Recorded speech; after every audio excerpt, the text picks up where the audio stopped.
नमस्कार, स्वागत है आपका हमारे चैनल पर। मैं हूं आपके साथ शिप्रा सैनी। महाराष्ट्र से बड़ी खबर है। सांसद नवनीत राणा मामले में लोकसभा की विशेषाधिकार समिति ने बड़ा एक्शन लिया है। महाराष्ट्र के मुख्य सचिव, डीजीपी और साथ ही मुंबई पुलिस कमिश्नर को समन भेज दिया है। आपको बता दें 15 जून को पेशी के लिए तलब किया गया है। तो कहीं ना कहीं इस पूरे मामले में अब उद्धव ठाकरे सरकार की मुश्किलें भी बढ़ सकती हैं। जिस तरीके से सांसद नवनीत राणा और उनके पति रवि राणा को गिरफ्तार किया गया था और उन पर देशद्रोह का केस दर्ज किया गया था, जिसके बाद करीब 1 महीना बाद नवनीत राणा और उनके पति रवि राणा को जमानत मिल पाई थी। लेकिन इस पूरे मामले में जो शिकायत लोकसभा की संसदीय विशेषाधिकार समिति से सांसद नवनीत राणा और उनके पति रवि राणा की ओर से की गई थी, अब उस पूरे मामले में विशेषाधिकार हनन की शिकायत पर लोकसभा की समिति ने एक्शन लिया है। समिति ने महाराष्ट्र के मुख्य सचिव, राज्य के पुलिस महानिदेशक और मुंबई पुलिस आयुक्त को 15 जून को पेश होने के लिए कहा है। वहीं आपको ये भी बता दें कि बीजेपी के सांसद सुनील सिंह की अध्यक्षता वाली समिति अगले हफ्ते महाराष्ट्र के सांसद नवनीत राणा और विशेषाधिकार हनन की शिकायत से संबंधित मामले को उठाएंगी। जो संसद में जिस तरीके से शिकायत की गई थी, तो जाहिर तौर पर यह पूरा मामला उस वक्त काफी सुर्खियों में भी रहा। जिस तरीके से सांसद नवनीत राणा ने महज ये कहा था कि हनुमान चालीसा अगर उद्धव ठाकरे मातोश्री में नहीं करते हैं तो उसके बाद वो मातोश्री के बाहर आकर हनुमान चालीसा का पाठ लाउड स्पीकर पर करेंगी, और ऐसा हो कर भी नहीं पाई थी। लेकिन इससे पहले ही कई जो FIR हैं उन पर दर्ज कर दी गई। बता दें मुंबई पुलिस ने नवनीत राणा और उनके पति पर देशद्रोह को बढ़ावा देने, कर्तव्य के पालन को रोकने जैसे कई मामलों में केस दर्ज किया था और राणा दंपति को 4 मई को इस पूरे मामले में जमानत दी गई थी और अगले दिन उन्हें जेल से रिहा किया गया था। लेकिन उस दौरान हमने देखा कि किस तरीके से महाराष्ट्र में सियासत भी चरम पर रही। फिलहाल आपको ये बता दें कि लोकसभा की संसदीय विशेषाधिकार समिति ने ये बड़ा एक्शन लिया है। दरअसल नवनीत राणा और रवि राणा ने 23 मई को विशेषाधिकार समिति के सामने वो पेश हुए थे और अपना पक्ष उन्होंने रखा था। जेल से रिहा होने के बाद लोकसभा के स्पीकर ओम बिड़ला से भी नवनीत राणा ने मुलाकात की थी।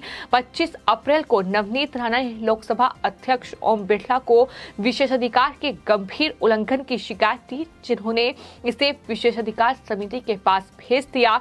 इसके बाद विशेषाधिकार समिति ने महाराष्ट्र के मुख्य सचिव मनु कुमार श्रीवास्तव, मुंबई पुलिस आयुक्त संजय पांडे और महिला जिला जेल अधीक्षक भायखला मुंबई यशवंत भानुदास को तलब किया है। ये तमाम वो नाम हैं जिन्हें समन भेजा गया है, जिन्हें अब तलब किया गया है। अब उन्हें पेश होना होगा और जवाब सवालों के देने होंगे कि आखिर किस तरीके से राणा दंपति को न सिर्फ गिरफ्तार किया गया, बल्कि आपको बता दें नवनीत राणा अमरावती से निर्दलीय सांसद हैं। उन्होंने साफ तौर पर कई गंभीर आरोप जो हैं वो पुलिस प्रशासन पर भी लगाए थे। उन्होंने कहा था कि जेल में उनके साथ गलत व्यवहार किया गया है, इस तरीके से उनका उत्पीड़न किया गया है। कि तमाम गंभीर आरोप उनकी तरफ से लगाए गए थे और यही वजह थी कि नवनीत राणा ने इस पूरे मामले में जो लोकसभा के स्पीकर हैं ओम बिड़ला, उनसे मुलाकात कर इसकी शिकायत भी की थी, जिसके बाद लोकसभा स्पीकर ने इस पूरे मामले पर संज्ञान लिया और ये पूरा मामला जो लोकसभा की विशेषाधिकार समिति है उनके पास भेजा और अब इस पूरे मामले पर एक्शन लेते हुए जो महाराष्ट्र में मुख्य सचिव हैं, इसके अलावा राज्य के पुलिस महानिदेशक और साथ ही पुलिस कमिश्नर संजय पांडे को भी समन भेज दिया गया है। 15 जून को पेशी के लिए अब उन्हें तलब किया गया है। तो लगातार ये हम देख रहे हैं कि मुश्किलें कहीं ना कहीं न सिर्फ अब मुख्य सचिव, कमिश्नर और डीजीपी की बढ़ रही हैं, बल्कि इसके साथ साथ जिस तरीके से उद्धव ठाकरे सरकार के तमाम नेताओं के बयान इस पूरे मामले पर सामने आए, जिस तरीके से नवनीत राणा और उनके पति रवि राणा पर अभद्र टिप्पणियां भी की गई, यहां तक कि जो शिवसेना के सांसद संजय राउत थे उनकी तरफ से ये कहा गया कि 20 फीट गहरे गड्ढे में दफन करने की बात भी कही गई। तमाम इस तरीके की अभद्र टिप्पणियां जो हैं वो संजय राउत की ओर से भी की गई। तो वहीं आपको ये भी बता दें कि नवनीत राणा द्वारा लोकसभा अध्यक्ष के पास इस बारे में जब शिकायत दर्ज कराई गई थी, तो जिसके बाद समिति ने महाराष्ट्र के कई अधिकारियों को तलब किया है। उसमें साफ तौर पर ये आरोप उन्होंने लगाया था कि खार पुलिस थाने में अवैध गिरफ्तारी और अमानवीय व्यवहार जो है उनके साथ किया गया है। ये आरोप उनकी तरफ से लगाया गया था और इस पूरे मामले में विशेषाधिकार हनन का आरोप में संसद की विशेषाधिकार और आचार समिति को लेटर भी लिखा गया था। तो इस तरीके से ये पूरा मामला संज्ञान में आया, जिस पर अब लोकसभा की ये विशेषाधिकार जो समिति है इसने एक्शन लिया है, जहां जवाब देने के लिए कहा गया है। तो अब 15 जून तक पेश होना होगा और जवाब देना होगा। आपको ये बता दें कि महाराष्ट्र में दरअसल 23 अप्रैल को नवनीत राणा और उनके पति रवि राणा को गिरफ्तार कर लिया गया और इसके बाद जिस तरीके से उनके साथ अमानवीय व्यवहार किया गया, जिस तरीके से उन्होंने तमाम आरोप लगाए, हालांकि शिकायत भी उनकी तरफ से कई दफा की गई और अब जेल से बाहर आने के बाद भी लगातार नवनीत राणा उद्धव ठाकरे सरकार पर हमलावर हैं।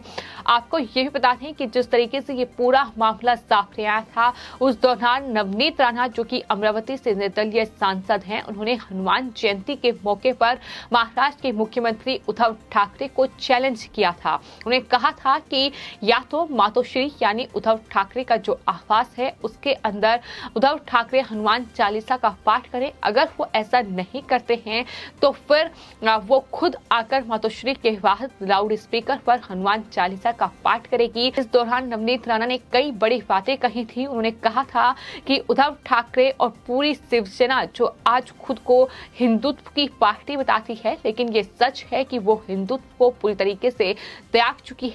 बाला साहेब ठाकरे ने हिंदुत्व के लिए हिंदुत्व के एजेंडे को आगे ले जाने के लिए अंतिम सांस तक काम किया, लेकिन आज मुख्यमंत्री उद्धव ठाकरे ने उन पार्टियों के साथ गठबंधन करके रखा हुआ है जिन पार्टियों के खिलाफ वो चुनावी मैदान में थे, यानी एनसीपी और कांग्रेस पार्टी। चूंकि आज महाविकास आघाड़ी महाराष्ट्र की सत्ता पर काबिज है और किस तरीके से शिवसेना कहीं ना कहीं अपना जो अस्तित्व है, जो पार्टी का एक अस्तित्व था, जो पार्टी की एक छवि थी, वो पूरी तरीके से त्याग चुकी है। उन्होंने साफ तौर पर कहा था कि अगर मुख्यमंत्री उद्धव ठाकरे हनुमान चालीसा का पाठ नहीं करते हैं तो उसके बाद ये साफ तौर पर समझा जाएगा कि शिवसेना अब एनसीपी और कांग्रेस की राह पर चल पड़ी है, उनकी ही भाषा बोल रही है। इस तरीके की तमाम बातें उनकी तरफ से कही गई थी। उद्धव ठाकरे को चैलेंज किया गया था, जिसके बाद इस तरीके की तस्वीर देखने को मिली है। और ये महाराष्ट्र में कोई पहला मामला नहीं है जिसको लेकर इस तरीके से हमने देखा कि मुंबई पुलिस का गलत इस्तेमाल किया गया, एक राजनीतिक कारणों से इस्तेमाल किया गया, बल्कि इससे पहले भी महाराष्ट्र में कई मामले ऐसे सामने आए हैं जहां मुंबई पुलिस का इसी तरीके से इस्तेमाल किया गया, झूठी एफआईआर दर्ज की गई और उसके बाद उद्धव ठाकरे सरकार बेनकाब भी हुई है। फिर चाहे बात रिपब्लिक मीडिया नेटवर्क के editor in chief Arnab Goswami के मामले में की जाए या फिर कंगना रनौत का बीएमसी ने जिस तरीके से उनके बंगले को तोड़ा, उनके ऑफिस पर बुलडोजर चलाया, उस पूरे मामले में। इसके अलावा भी कई ऐसे मामले हैं जिसमें साफ तौर पर उद्धव ठाकरे सरकार किस तरीके से मुंबई पुलिस का गलत इस्तेमाल कर रही है, इसको लेकर तमाम चीजें सामने आ रही है। फिलहाल आपको ये भी बता दें कि महाराष्ट्र में राज्यसभा चुनाव की सरगर्मियां तेज हैं और ऐसे में जैसा कि हमने आपको कई बार बताया है कि राज्यसभा चुनावों में महाराष्ट्र में खास तौर पर जो निर्दलीय विधायक हैं उन पर पूरा दामोदर है और तमाम जो पार्टियां हैं उन्हें साधने की कोशिश कर रही हैं। और चूंकि नवनीत राणा जो है वो निर्दलीय सांसद हैं, तो वहीं उनके जो पति हैं रवि राणा वो दरअसल निर्दलीय विधायक है। तो ऐसे में अब जो नवनीत राणा की ओर से एक ट्वीट किया गया है जिसपे उन्होंने एक लेटर शेयर करते हुए ये लिखा है कि हनुमान चालीसा मामले में शिवसेना के राज्यसभा उम्मीदवार को वोट देने के लिए मुख्यमंत्री उद्धव ठाकरे की ये चाल मुंबई पुलिस आयुक्त ने पुलिस के माध्यम माध्यम से विधायक रवि राणा और सांसद श्रीमती नवनीत राणा पर शिवसेना उम्मीदवार को वोट देने के लिए नोटिस भेजकर दबाव बनाने का प्रयास किया है। तो ये उनकी तरफ से जानकारी दी गई है।